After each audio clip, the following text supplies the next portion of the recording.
Good day, everyone. Welcome to the March edition of MindTalk. The session will begin shortly. Stay hold on.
One mind at a time. Good day, everyone. Thank you for joining into the MindTalk session. The session will begin shortly. Thank you.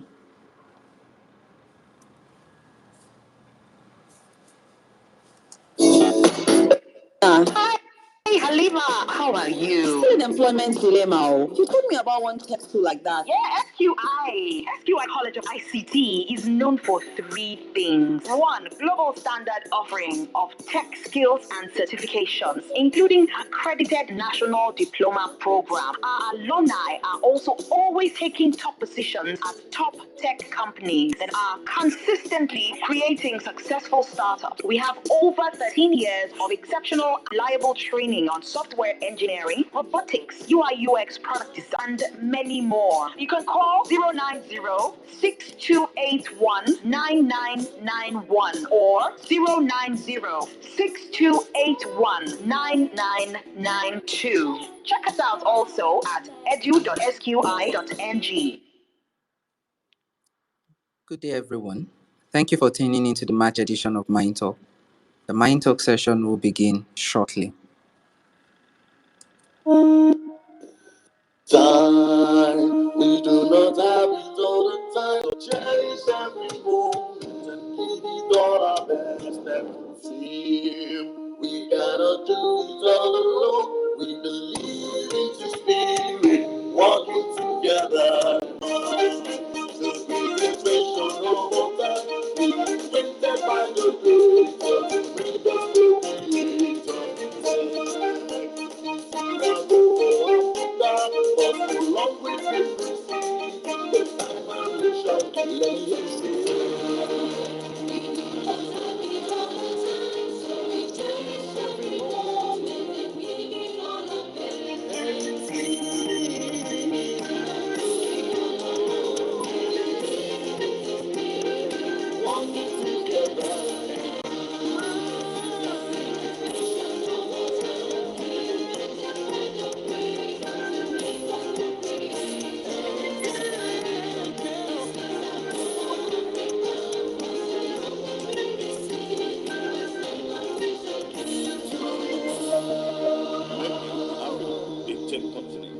one mind at a time.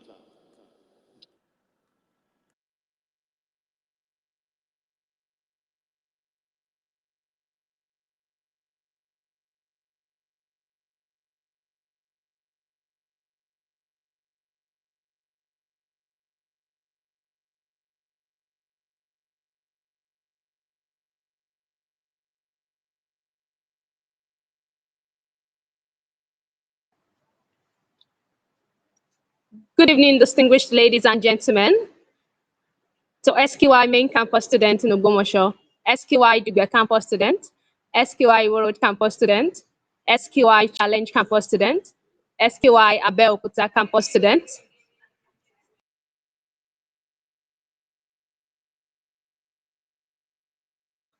SQI virtual student, to the intending SQI Oshobo campus student, and to our instructors from all campuses, and our online attendees listening to us right now from different parts of the world. Welcome to March Mind Talk. Just in case you are new here, MindTalk is an event that comes up every second Monday of the month, and it is born out of a passion to raise individuals who are experienced, excellent, and well-behaved. If you were present for MindTalk last month, we talked extensively about the importance of excellence in our alumni's journey and how it has helped them to soar higher in no time. And I know that you will agree with me that excellence is a thing that should be by each and every one of us. And today, we will be discussing how to overcome imposter syndrome in the tech field with Sheila Moor, who is our guest for today. So, a quick one. Imposter syndrome is a feeling of self doubt or inadequacy despite having evidence of competence and success. And I'm optimistic today that our guest speaker will do justice to this topic. My name is Mercy Ajibade, and I'll be guiding you through today's event. In the next few seconds, I will be inviting Dolapo or Deshola to take up the book review for the month of March. Hello, Dolapo. Can you hear me? You have the floor now.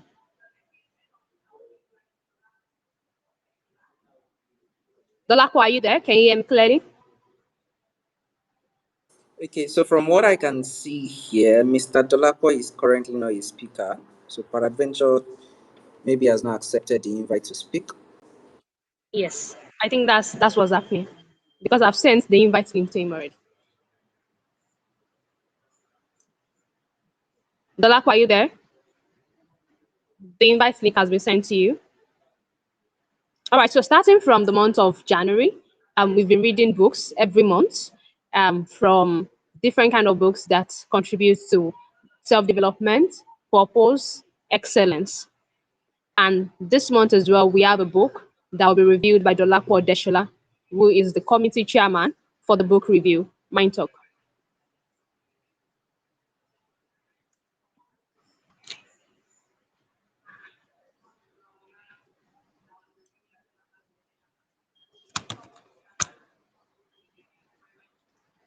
While we're waiting for Dolapo, we probably shift that till after the guest session.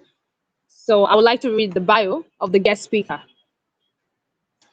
Sheila Moore is a food technologist and a business developer who is passionate about rebuilding sustainable food systems, promoting agribusiness, and safe climate. She has a Bachelor of Science degree in food science and technology from the Federal University of Agriculture, Makurdi, where she gained knowledge and skills in food processing, quality control, and packaging. She is the founder and CEO of Fresh Fair HQ, an agri-tech startup that uses technology to mitigate food waste and post-harvest loss along the supply chain. She is also a sales and marketing manager at Novi Agro Limited, a European agro-allied company that provides innovative solutions for the livestock agricultural sector. Sheila has multiple certifications in project management, business expansion, and social impact. She is proficient in customer relationship management, communication, presentation, negotiation, and digital marketing. She is a motivational and driven business leader, a keynote speaker, a UN SDG advocate, and an AU climate innovator. She currently pursues an MBA in global supply chain management. Distinguished ladies and gentlemen, let's make welcome Sheila Moore, who is our guest speaker for today.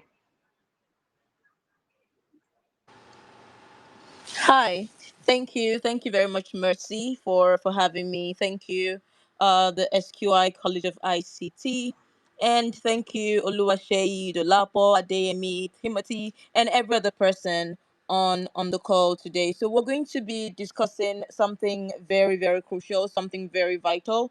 I want to be sure that everybody can hear me before I proceed. Yes, sure. I can hear you loud and clear. Okay, great. So without further ado, I'm just going to, jump right into it. So when you hear imposter, imposter, I mean, what comes to mind? I'm hoping that this be an interactive session as much as possible because I really enjoy interact, and I feel like in sessions like this, I don't want it to be much of a lecture. I want it to be as engaging as possible so we can take back. So hi, thank you very much, Mercy, for having me. Thank you, the SQI College of ICT, And thank you, Oluwaseyi, Dolapo, Adeyemi, Timothy, and every other person on the call today. So we're going to be discussing something very, very crucial, something very vital. I want to be sure that everybody can hear me before I proceed. Yes, sure. I can hear you loud and clear. Okay, great. So without further ado, I'm just going to, jump right into it. So when you hear imposter, imposter, I mean, what comes to mind? I'm hoping that this be an interactive session as much as possible because I really enjoy interact, and I feel like in sessions like this, I don't want it to be much of a lecture. I want it to be as engaging as possible, so we can take back so much more and we can absorb so much more if the session is as interactive as possible. So I'm going to just start with the definition of terms because a lot of people don't really know what an imposter syndrome is. I mean, we hear it a lot of times, and to be honest, it's just in recent times that the concept or that syndrome has been, talked about more. Back in the day, well, we didn't really know what it was. It just maybe I think we identified it as simply self doubt, right? Which is actually what it is, but it can be a grave condition that can actually hamper your growth and success in life. So I'm just going to go on and start with the definition of term. So, what is imposter syndrome really? So, it is defined by feeling like an imposter when you are not. So, basically, it occurs when successful and capable professionals feel like they do not deserve their accomplishments or that they have faked their way to success. I don't know if this is common to any one of you, but because even me, at some point, I mean, we all actually feel imposter syndrome at a certain point of time in our lives. So it is common in very, very successful people. That is physicians, professors, leaders at the top of their industries, tech experts, even students at the top of their class. So even though imposter syndrome affects very successful people, it affects even those who aren't as successful too. So self doubt is just like a very common phenomenon, and we actually cannot overlook it because it truly, truly cripples us. So, there's a quote that I picked up, and this quote is going to be like the basis of our entire conversation this evening. And this is it: it's not who you are that holds you back, it's who you think you are not. So it's not who you are that holds you back, it's who you think you are not. So that's the person that's holding you back, the person that you think you are not, because you truly are that person. And the earlier, the sooner you start to believe that you're capable of doing what it is that you're doing and you're capable of executing an effective and efficient work, good job, then of course you're on your way to, overcoming imposter syndrome. So, in my experience, and of course, even in statistics have actually shown that imposter syndrome affects both women and men. Although women can be more inclined to talk about it. I mean, we have this patriarchal system in the world was men issues that bothered them, but women, well, to some extent, can be more outspoken about it. So this actually affects both women and men. So that's actually me trying to say that everyone on the call right now is, somehow involved with this phenomena. Right. So I'm not going to bore us with the origin of how it began, but it's actually quite it's quite an interesting story about some psychologists who were unable to internalize their accomplishments. They could not attribute their successes. Instead, they actually pushed their success to timing, to luck, or some external factor beyond their control. They believed that they had tricked others into thinking that they were bright and that it was only a matter of time before someone would find out that they weren't just as smart as they thought they were.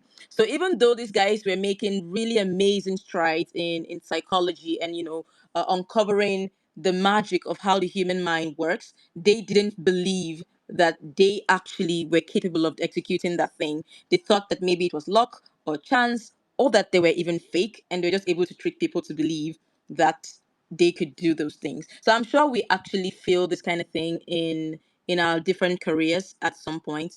I mean, imposter syndrome is not just dominant in the tech space, but excuse me, from research, it has shown that imposter syndrome is just a lot more dominant in the tech space, and I'm going to explain why. I mean, the reason is not even far-fetched. You know, when you are working in a fast-paced economy or in a fast-paced, fast evolving industry, you can actually have certain fears about the efficiency of your work. You know, there's fear of being redundant if you don't take a certain class, you don't take a certain course to upskill here and there.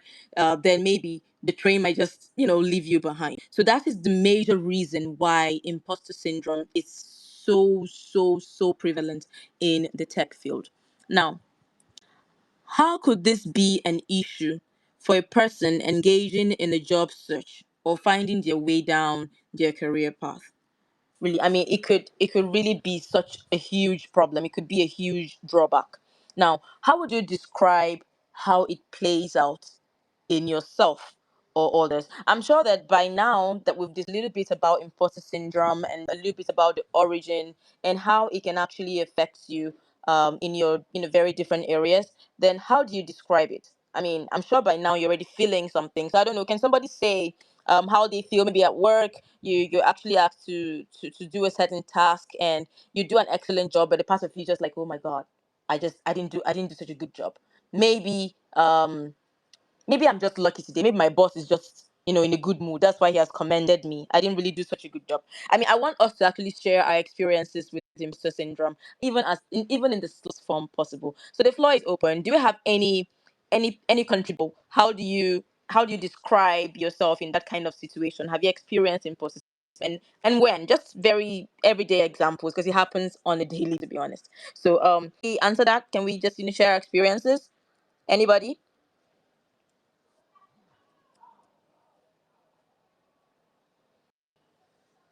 Anybody? No? All right, then I guess I'm just going to continue. So, Okay. okay, anybody talking? Yes. Um, it's like what I see happen to me a lot. Oluwashay, please, can you be audible a little bit? Oh, Oh, okay. Can you hear me? yes. So I said, this is what I see. No, Shay, you need to be a bit audible. Looks like you are far from your phone. Oh, I'm actually not. I don't know why that is happening. What about now? It's a bit better. Okay. Okay. Can you hear me now? Is this good? Yes, I think so. Uh, Please go ahead. so, like I was saying earlier, I feel like this is something that is very, very common, especially for me, a whole lot of times. So I wouldn't say it's something that happens on a daily basis, but almost on a daily basis, right? I feel like this is not enough. This is not good enough. And then when you say, "Oh, this is great," this is good, I'm like, do you guys what this thing is? Are we saying the same thing, or are we coming from the same aspect? So it's something I can totally relate with. Absolutely. Absolutely. So there are actually like several ways. I mean, I guess some of us really understand, but I'm going to highlight certain features that when you see those features in display in your life, in your work, in even your personal relationships with others, not just your job now. Your relationship with your dad and your mom, most of us are press our parents, right? We've been sent to school. We want to come back with this great grades, and just certain things. Want our parents to see us in a certain light. So even though you do so well and you push first class, there's just a thing inside of you that's telling you, oh my God, it's just not enough. Maybe I just got lucky, or I'm just not capable. It's something, you're just thinking and trying to push what you've achieved to some thing, some external force or nature.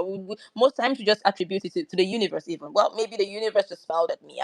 I'm just not that good, right? So I'm just going to highlight certain things that are going to make you see that you are actually exhibiting signs of imposter syndrome, right? So, have you been accused of being a micromanager? So, if you've been accused a lot at workplace now that you're a micromanager, then you have to start to check yourself, because, of course, that is very key symptom of imposter syndrome now. Because now we're talking about imposter syndrome as some sort of disease, right? So, this is me trying to diagnose and tell you the certain symptoms that you're going to see or observe in yourself. It can be one, or it can be all, it can be two, three. But once you have to observe these things about yourself, then you have to just be self-aware that, oh my God, that is imposter syndrome. And first off, I always tell people that the first step to overcoming something is first acknowledging that that thing exists. You can go curing cancer where there is no cancer. And you have to really see that that cancer is there for you to start thinking of alternatives. Okay, how am I going to overcome cancer? And you start to think of treatment and chemo and all of that. Those steps are involved in curing cancer. But first, you have to be aware and accept the fact that this thing is there and that you have to overcome it to actually go forward. So I'm going to go ahead with the symptoms that you observe in yourself or that you notice when you um, are experiencing imposter syndrome, but somehow you are in denial. So this is going to just like help you on the path of self-discovery, yeah, or to problem identification phase, basically. So do you have great difficulty in delegating? You know, like you can't just successfully delegate tasks to other people at work. So most times we are other people are like our mirrors, right? So when you feel like you cannot do something, you're going to have a hard time delegating it to others because you don't believe that you can do it. So because you believe that you can't do a good job, you're afraid to even delegate it to other people because it's just like you don't have confidence, you don't have confidence in other people. It's just a simple philosophy. If I don't have confidence in myself, I definitely don't have confidence in other people. If I don't trust myself, I'm going to have trust issues, you know. So it's just the way it is. So when you experience great difficulty delegating, so for instance, you are in a position, a role of power, or you are a superior at work, and of course your task is to delegate tasks to as many employees as possible to get the job done in the best time possible and all of that. But then you're having a hard time delegating, then of course that imposter syndrome because you don't trust yourself, so you can't trust others. Now, when you miss the high mark on something, do you accuse yourself of not being cut out for your job and you ruminate on it? It happens all the time. All the time. Oh, there is an amazing, there is a very serious presentation. And then your boss, maybe you are leading a fin marketing team or you're leading whatever profession it is you're in, but somehow you are on that project. You, should I say, make a small mistake. All right, let's say for instance you're aiming at getting or converting say 1,000 of your leads into paying customers, and then you're unable to do that, and then you just start to like accuse yourself. Oh my God, it's me. I just don't know. I'm not cut off for this job. I'm just not good at anything here. So when you start to ruminate on it like continuously, it's not normal. That's imposter syndrome. That's another way that you know that you have imposter syndrome. Now, do you feel like your work must be 100% perfect all of the time? Now, it is absolutely impossible to be 100% all of the time. I mean, when you get so good at what you do, you can be 100% most of the time, but you cannot be 1% all of the time. So when you start to feel like your work must actually be 100%, that is perfectionism. And once that starts to creep in, imposter syndrome. That's it. Now, success is rarely satisfying because you feel you could have done it better. I mean, I can't even overemphasize this point. You know, that feeling of I should have done better. I mean, you've done so well. You've been congratulated. But then you feel like I should have done better. And now this really happens to software engineers, happens to web developers. It happens to, I mean, just a lot of people in this high tech industries, high tech fields. They just have this feeling, that insatiable hunger to do more. Because sometimes you don't even know what that more is, but just feel like, excuse me, just feel like your best can be better. Does that make sense? That your best is better, so it's crazy. Once you start to feel that way, then of course that's imposter syndrome kicking. I have like so many others. Like, do you stay late at the office past your point that you've completed your day's work? Like, you're done with work, but you're just there. It's not like you're doing anything specific. You are just there because maybe you feel like if you leave so early, then you're not good enough. I mean, this thing is actually, it exhibits itself in very, very multiple different ways. All right. So now, have you let your hobbies and passions fall by the wayside? Now, because of your desire to be 100% all the time, the other sides of your life, like fun, relationships, leisure, the time that you're not really working, you have totally thrown it under the carpet. So you don't even have a social life because you're constantly swamped with the theory that you've developed in your head that you're not good enough. So those are like so many. I can go on and on and on and on about the symptoms of imposter syndrome. But I want us to go forward to how imposter syndrome can affect you and your staff or your colleagues at work, because this is such a big deal. Because once you suffer imposter syndrome and you haven't been able to totally overcome it, then it's just a big deal. It just keeps you in every area of your life. So the first one is your relationship with yourself, your staff, your employees, your colleagues, and all of those kind of people. So now, how does imposter syndrome affect you and your colleagues now?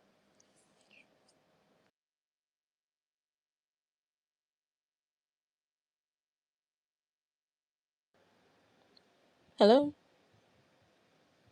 Hi, can everyone hear me? I'm just like hearing myself. So I don't know if okay, I I'm can not hear you. 100%. So hold on, maybe I I can need to hear you. just turn off and on. Okay.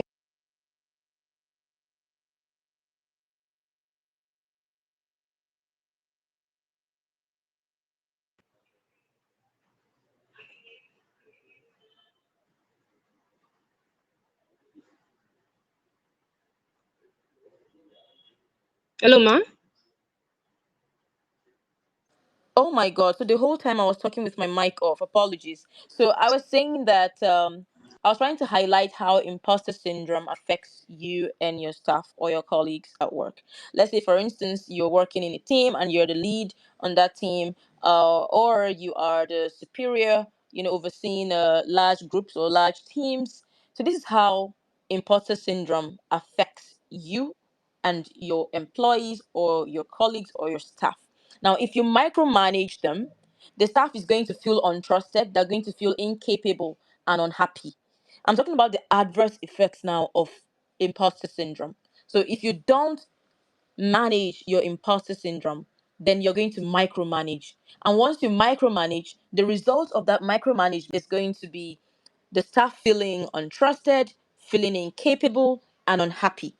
And now, one of my lecturers in school always says this. I mean, he took me marketing, and he'd always say something. This phrase, he say, "A happy employee is a productive employee." So now you see the ripple effects now from imposter syndrome. The leader has untreated or unmanaged imposter syndrome, so he's exhibiting it in form of micromanagement. That he's micromanaging his team.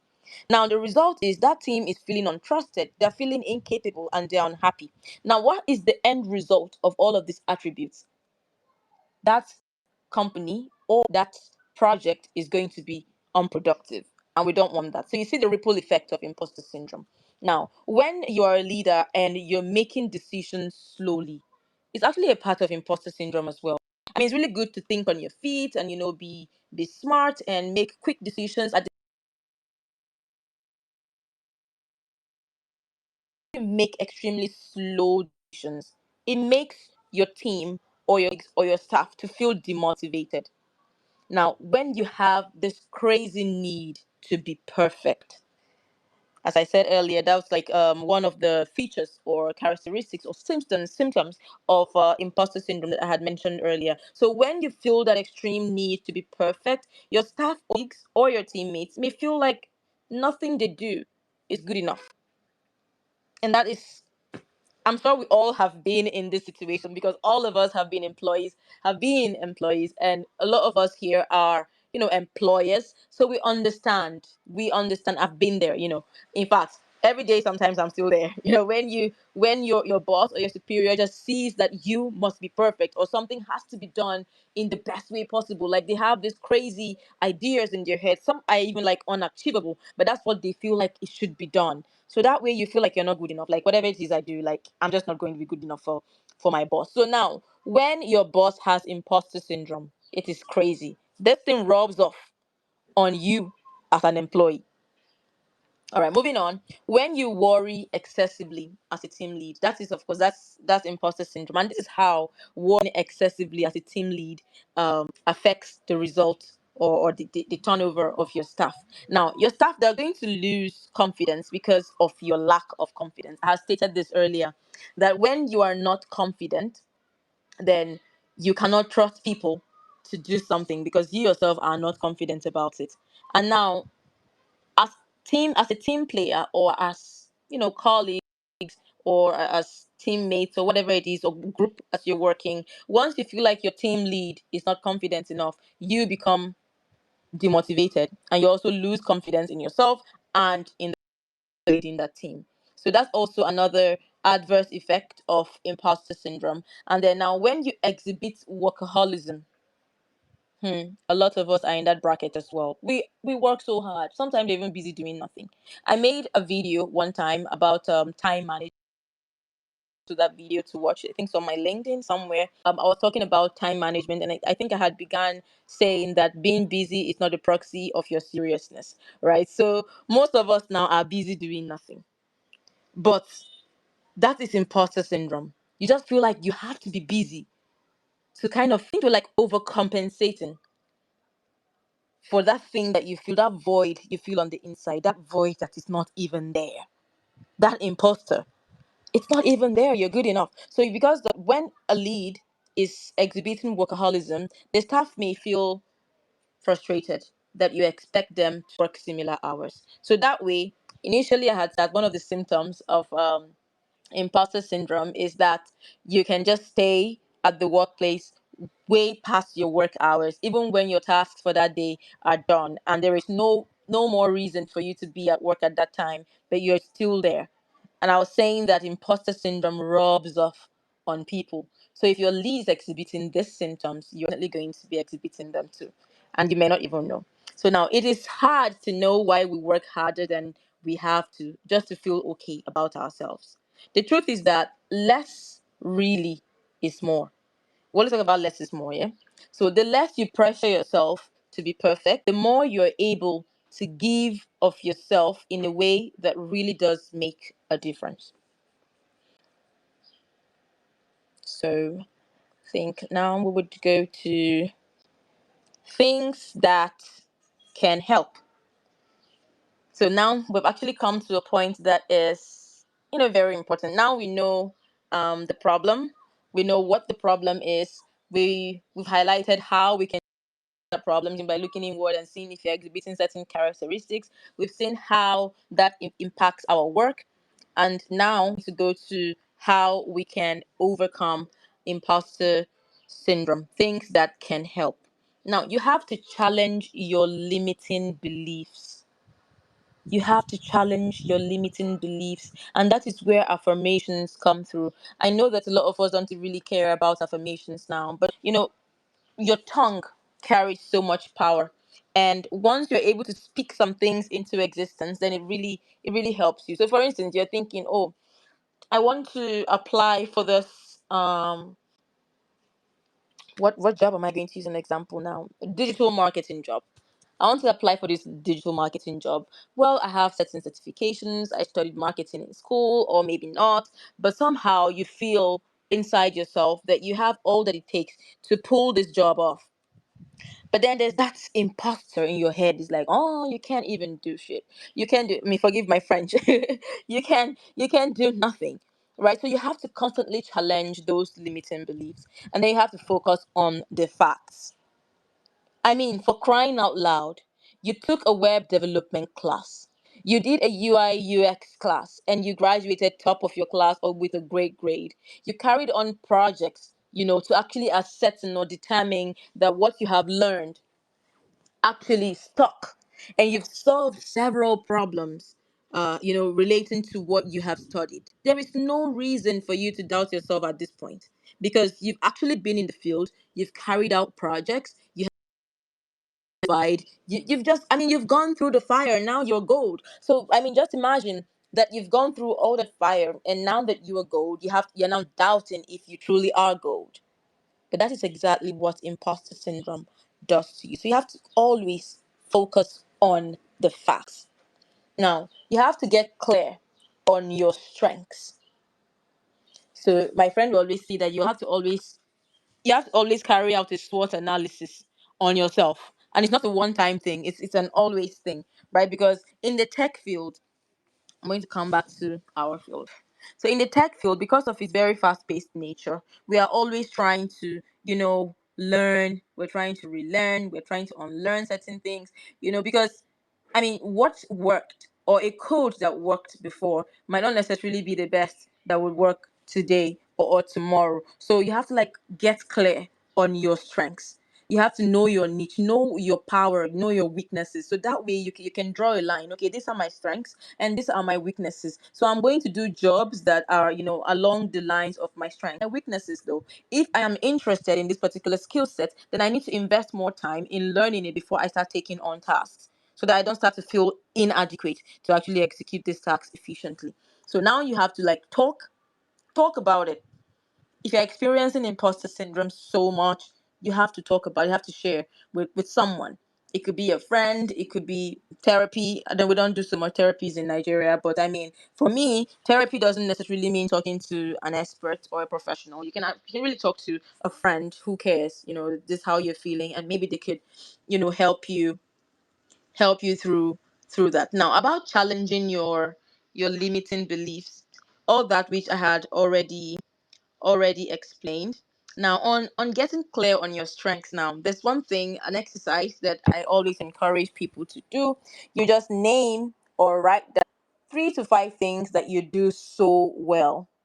Now, are there any common factors or skill sets? How do your strengths help you to do your day-to-day work? Now, come up with 3 ideas to counteract your internal critic. Because there is that voice. See, imposter syndrome is you. It's you. That person is you. And if you remember from the beginning, I started with the quote. I don't know where's that quote now. Do you remember the code? If you remember the code, just drop it in the chat. I don't know if there's any chat box here. If you remember it, then you should drop it in the chat. But at the end of this talk, I'm going to take us back to that code again. So as I was talking about, you talking to your friends or your colleagues, people who care, your peers, when you feel like, imposter syndrome is like trying to yank your hair off, then you need to talk to someone and they could give you some words of advice. Now, about strategies that actually help you to overcome imposter syndrome. So you have to understand that I'm telling you today is not like something off of a textbook. It's something that I have personally experienced, and I've also tried these certain measures to actually get rid of that feeling. Some of these measures I did without really even knowing what exactly I was doing. But then those are just like the positive things that you do to help you believe more in yourself. Because as I said earlier, most of us are experiencing imposter syndrome, but we don't even know that that's exactly what we're experiencing, right? So initially I didn't know that that was it as well, until I attended the seminar, just like how we're having this conversation now, and someone spoke about imposter syndrome. Like, oh my god, I've actually been experiencing this too. So that's the awareness. So once you are aware, once you become aware that you've experienced this particular thing from time to time, don't feel shy, don't feel ashamed in any way, because trust me, imposter syndrome happens to the best of us. It's crazy because it happens to the most successful people much more than the people who aren't as successful. So it's nothing to be ashamed of. It's nothing to be ashamed of. As a matter of fact, it's something good, right? Because if you're in a category of rich people and you're experiencing rich people's disease, that's a good thing, right? So you have to just learn certain strategies on how to overcome imposter syndrome. Now you have to learn to take mistakes in stride. Now there's a lot of people who, once they make a mistake, they're going to beat themselves up. They're going to beat themselves up to pulp because they made a mistake. I know them. Some of them are our colleagues. Some of them are our parents, our brothers, our sisters. Our sitmates. Once they make a mistake, a little mistake, I mean, big or small mistake is a mistake, right? So you have to learn to take your mistakes in stride. Don't be too hard on yourself. The importance of a mistake is that you can learn from it. So once you make a mistake, don't beat yourself. Take it in stride. You have to push yourself to act before you are ready. Now, this thing, a motivational speaker once said one time about, it sounded funny to me at the time. He said, "Don't overanalyze something, because if you overanalyze, then you're going to be stuck in analysis paralysis." It sounded really funny. It sounded really funny to me at the time, but that's exactly what it is. You have to push yourself to act before you're ready, because when you keep overanalyzing, then it's going to actually stop you from acting when you should, right? Because there's really no time that you're going to tell yourself, okay, I'm ready to take it now. Like, there's hardly ever that point or that window in life, really. Because at the point where you feel you're so ready, you might be at your most unready.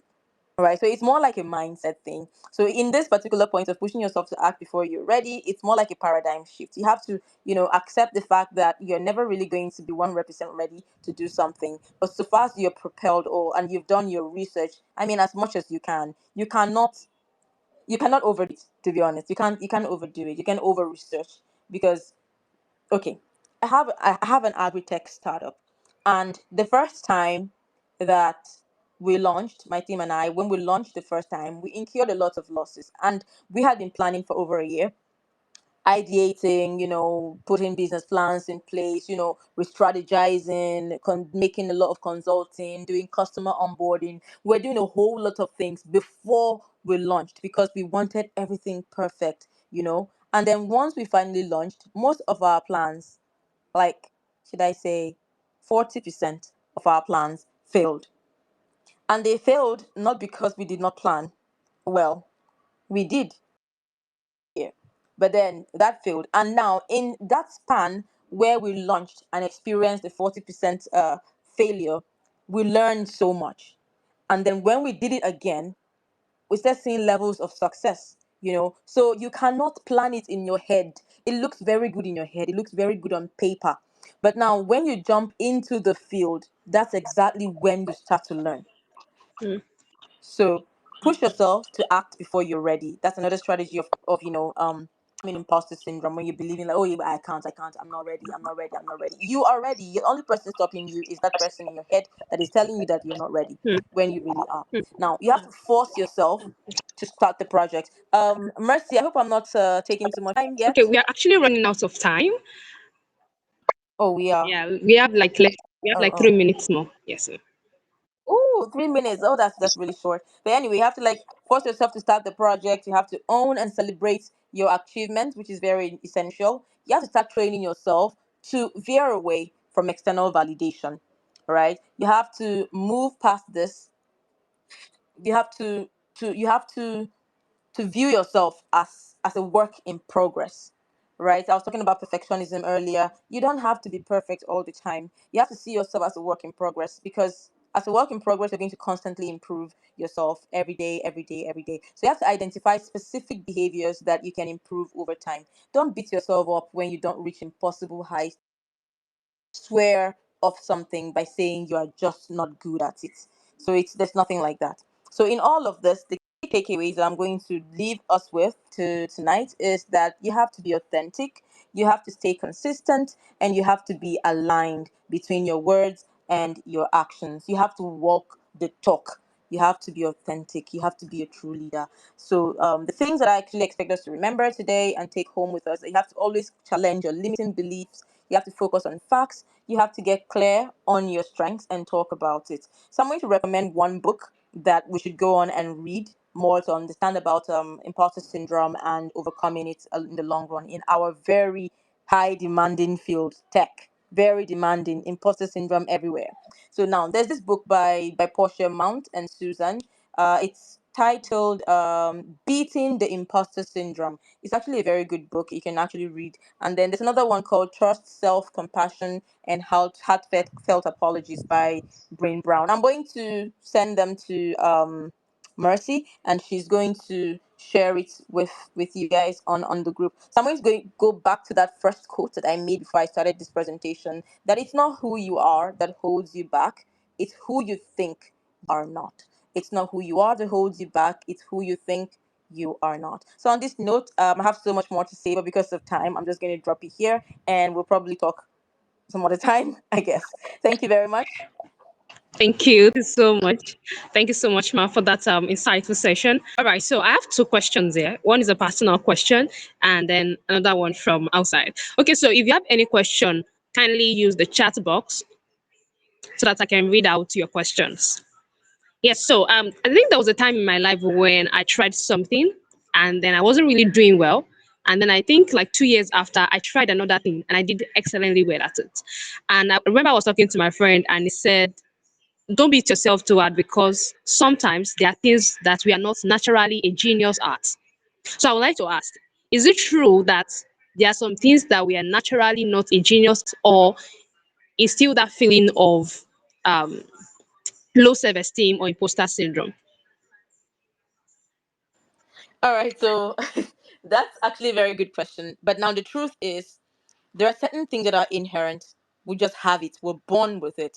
Now that's talent, right? You're born with certain things, and other things you acquire them as you grow, depending maybe on your passions or your environment and all of that. Because there's several factors that actually make us who we are, besides what we're born. Now, for instance, there's somebody who is so artistic, he can just draw you as you sit there, he's just going to draw you. Not everybody can do that, right? There are people who can do that without any lesson tutorial. They just have it inside of them. And there are other people who, because they're passionate about these things, they learn and they become really good at it, right? So when you are good at something naturally, it's easier for you. I mean, you're doing it effortlessly, right? And then you have to just identify those things that you're naturally good at. And how do you know? Maybe other people are putting in so much effort to do that particular so effortless. It's so easy to you, very easy. And then other things might not be so easy for you. Those are the things that you acquire. So if you're really passionate about acquiring that skill set, you're going to give it your all. I advise people to always learn. If it's digital marketing you want to do, you're not really good. You're not a naturally good marketer. Like for me, I'll call myself a natural marketer. I never studied it anywhere, but I'm really good at it, right? But there are other things that even if you study, you're struggling. So you also have to identify your strengths and your weaknesses. So if you see that that particular weakness is something you're interested in doing, there is nothing your mind cannot absorb. You just have to learn and learn and learn and become good at it. Excellent. Thank you so much for that, Ma. All right, we have a question here in the comment section, and it says, in a professional setting, how can organizations contribute to creating an environment that minimizes imposter syndrome? I'll read that again. Professional setting, how can organizations contribute to creating an environment that minimizes imposter syndrome? Trainings. That's the only word. Trainings, just like what we're doing now.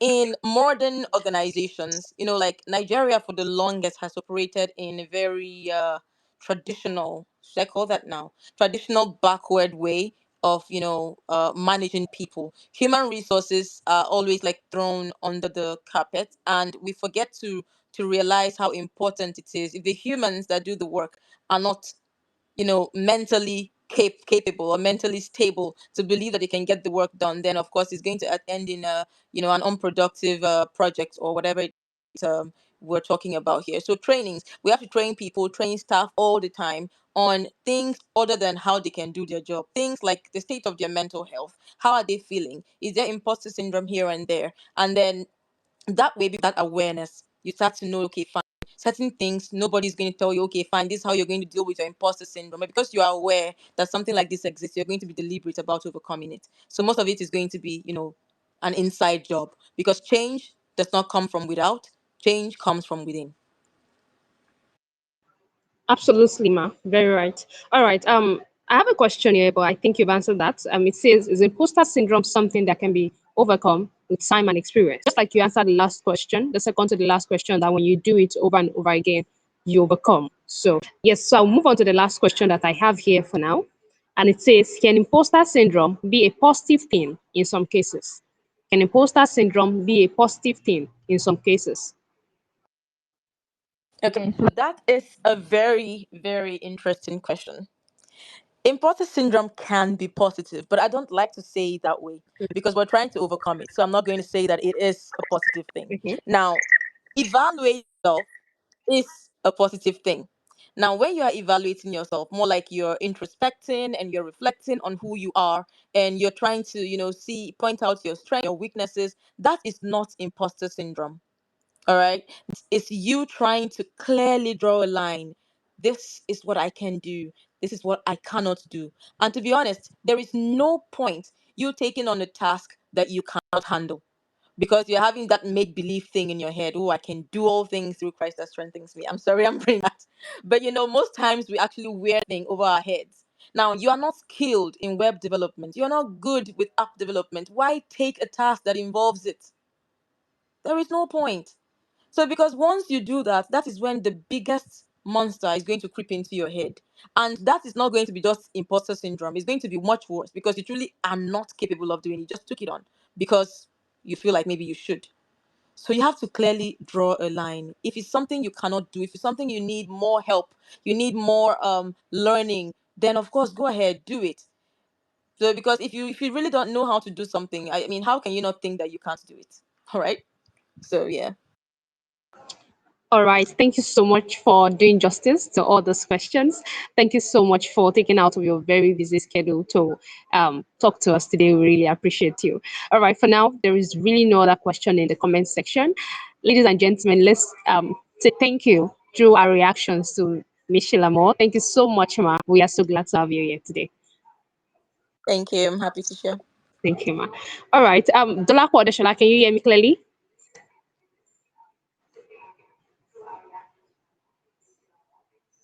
Yeah, loud and clear. Can you? All right. Yes, you have the floor. In 3 minutes, can you let us know the book review for this month? All right. Apologies for the last time. So, yeah. So, for the month of March, in January, we've been reading a couple of books. For January, we read "So Good They Can't Ignore You," where we were able to see how skills trump just passion for the job. I mean, for the job you love. And in the month of February, we read "Who Moved My Cheese," and we're on course for reading. We're on course to reaching our goal of reading 12 books this year, 2024. And in March, which is this month, we started reading "As a Man Thinketh."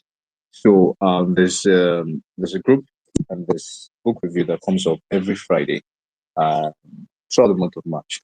So if you'd like to join the group on WhatsApp and you know, for more information that you need, please just kindly send a DM so that you'll be added to the group, and every information that will be needed for the book review and how you can also contribute to the review will be put there. Also, a physical copy of the book will be available in at the library at the headquarter campus. The soft copy books will be shared across all platforms. Thank you so much for having me. Thank you, everyone. Thank you so much, Dolapo. Hello, ma'am. Are you still there? Yes. Okay, Yes, great. I am. We have two more questions. However, we have the director of SQI College of ICT is joining us live on this Twitter space, and I strongly believe that he would love to say one or two things. Hello, director. Can you hear me clearly, sir?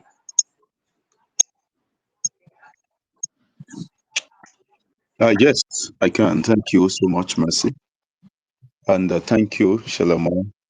That has been a lot given to us this evening. I want to believe every one of us, including the students, have been able to take one or two things away from the talk today. There are some things I noted down and a few things I would like to share, especially this important statement that Sheila Moor made, that we all have this feeling of imposter syndrome. And that's very true.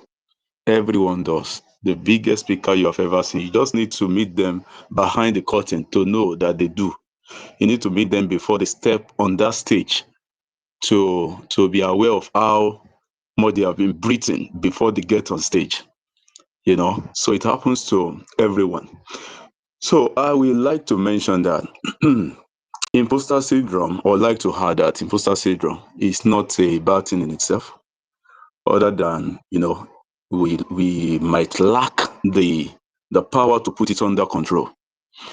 I said the bad thing in itself in that it pushes you to want to do more, to want to become better, every time. But when you put it under control, you know when to call your version. Give a tag to your version right now. Okay, this is my version 1.0 and I'm shipping.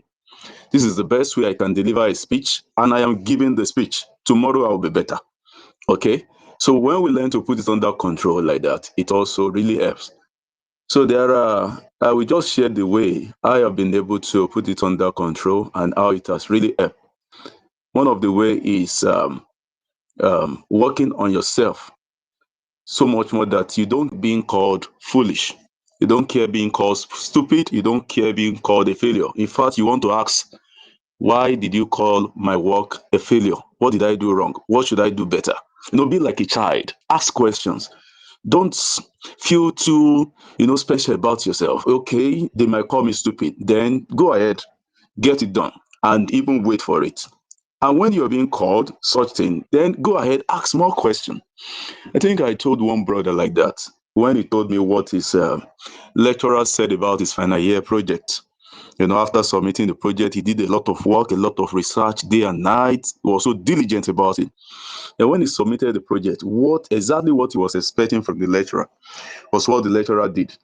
He just said, what's this rubbish? What did you just do? Then he came back feeling so down. And I told him that, what was your response when the lecturer said this to you? Said I couldn't even say anything. He said, I should have asked. You should have your guy. Tell him that, I thought I was going to impress you with this. I did this, I did that. But I promise you, the next time I show up, I will over impress you. You will be surprised. In fact, by that time, your boss is already feeling, good about you because of the way you received, the correction. You might now want to ask, what exactly would you want me to do more? I want to make sure I get it done. Like what's the name of this woman that wrote a book that called it Do It Afraid? Do it afraid. I would want to add to it. Don't only do it afraid, do it stupid, do it foolish. Don't care. All right? Just get it done. Just get it done. I will stop my contribution there. Thank you so much.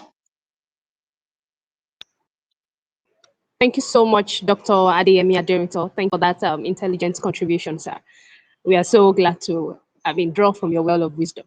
Yes, ma'am, we have two more questions here from Eniola, one from Eniola and Reborn. All right, the one from Eniola Anna says, imposter syndrome keeps you learning and learning, right? It leaves the urge that want to make you really add to your advantage. Sorry, let me take that again. Imposter syndrome keeps you learning and learning, right? It leaves a urge that want to make you really add to your knowledge. Isn't that an advantage? So, thanks, Mercy. So I think the director already answered that question. So I'm just not going to say more to it because he did a very good job answering that question already. So, we should just move on to the next. All right, Ma. Yes, the last question is, says, for example, I'm to do a presentation, but there's this feeling of fear of crowd. Can you call that imposter syndrome, and how can that be fixed? Okay. So funny enough is this last questions are the two things he actually spoke about, right? So he said, even the best people, that's also more like what I had said earlier. The best of us actually have imposter syndrome, and even more common with public speakers. You always find them fidget before they jump on that stage, right? Because it's public speaking it's simple, but at the same time, it's a very big task because you're trying to pass on a message in the best way possible, right? So there are certain breathing exercises that most public speakers do. I do them too. There are certain breathing exercises, and then of course words of affirmation. That's before I go on the stage. I have prepared. I have done my research. I'm going to do well. I'm going to perform. I believe that I'm going to do a job. So regardless of whatever voice that is coming in my head telling me that I'm not good enough, I know that I have prepared and I am ready and I'm just, going to go and do a good job, regardless. All right. So that's basically it. There is no special trick. It's just you telling yourself that I can do this because I have prepared. So I'm going to do it effectively. So yeah, that's the answer. Thank you. Thank you so much, Ma. I think I did say that. I like your kind of person, right? I love how you see that positive view in everything, right?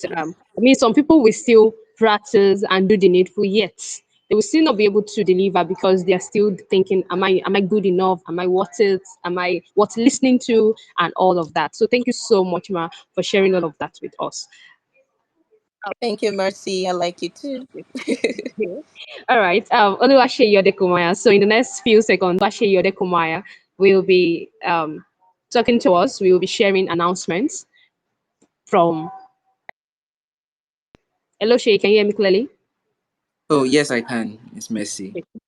All right, so I'm going to be very brief about this. Thank you so much, Sheila Moore, for sharing on this topic. I learned a great deal. Thank you to the director as well for his own contribution. So my announcement is more to those that are coming in or are joining this space for the very first time, or that are just hearing about SQI College of ICT for the very first time. So what exactly is SQI College of ICT? SQI College of ICT is an ICT training institution, and we have been at it for over 15 years, training people in courses such as software engineering, hardware engineering, artificial intelligence, graphic design, product design, and so much more. And we've had quite a number of stories, quite a number of testimonies from our alumni, most of them that are currently working in global tech organization and that are holding very, very huge positions there are proof that SQI College of ICT knows exactly what it is doing. We also offer two major courses or two major programs, as I would say it. We offer the professional diploma, which is within the range of 2 months to 12 months. And we have the NID, National Innovation Diploma, which is equivalent to ND, which is a 2-year degree. So you can get a degree from SQI College of ICT and use that to pro and use that to get an admission into a university for a bachelor's degree, or you can use it for an HND degree or anything like that. An admission is currently in progress. So if you know anyone that would be interested in this, let them join in. A new cohort for the professional diploma also just started. You can still join it. You can still become a tech citizen for the tech nation. Thank you very much. Thank you so much, Oluwaseyi. All right. Special thanks to Miss Sheila Moore for being our guest today, and special thanks to the director of SQI College of ICT, Dr. Adeyemisi Aderito, and to all branch managers, to the amazing people in charge of NID, to our amazing students, and to our online attendees. Thank you so much for joining us today. I hope you've learned one or two things from today's session, and I strongly believe that with time and with experience, you'll be able to overcome your imposter syndrome. Thank you so much for joining us for March Mind Talk session. We hope to see you next month, April edition. Thank you so much and have a good night rest.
for the tech nation. Thank you very much.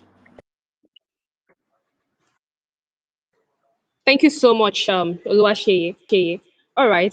Special thanks to Ms. Sheila Moore for being our guest today, and special thanks to the director of SQI College of ICT, Dr. Adeyemisi Aderito, and to all branch managers, to the amazing people in charge of NID, to our amazing students, and to our online attendees. Thank you so much for joining us today. I hope you've learned one or two things from today's session, and I strongly believe that with time and with experience, you'll be able to overcome your imposter syndrome.